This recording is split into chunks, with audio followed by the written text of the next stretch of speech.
இப்போ சமீபத்தில் ஒரு நியூஸ் ஒன்று கேள்விப்பட்டோம். ஒரு 6ஆம் வகுப்பு படிக்கிற ஒரு மாணவன் வந்து சக மாணவனை இந்த கேம் விளையாண்டு திடீர்னு பார்த்தீங்கன்னா அந்த பையனை அவன் கொண்டுட்டான் பிரதர். ஒரு மனநல மருத்துவர் நீங்கள் எப்படி டாக்டர் பார்க்குறீங்க? ரொம்ப வருத்தப்படுறேன்.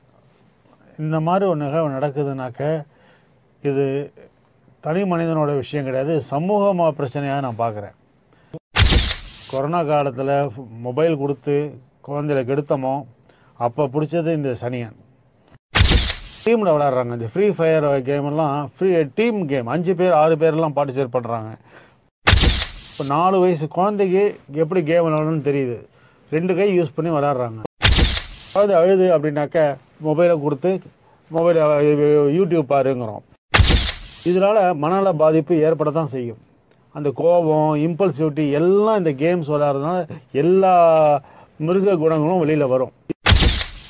என்ன செய்கிறோன்னு தெரியாமல் கொலை பண்ணியிருக்கான்.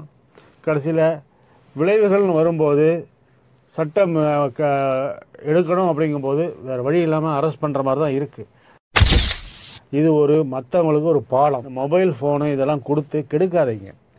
சண்டை போடுவாங்க, அழுவாங்க, எல்லாம் தான் பண்ணுவாங்க. நான் சாப்பிட மாட்டேன்னா விட்டுருங்க. 2 நாள் பட்டினி கிடந்தால் ஒன்றும் ஆகாது. மகாத்மா காந்தி 30 நாள் உயிரோடு இருந்திருக்காரு சாப்பிடாம. அதனால் தானாக வழிக்கு வந்து சாப்பிட்றேன், நான் ஸ்கூலுக்கு போகிறேன்னு சொல்கிற வரைக்கும் நீங்கள் கண்டிப்பாக இருங்க. அடிக்கணும்னு அவசியம் கிடையாது, கண்டிப்பு தான் அவசியம்.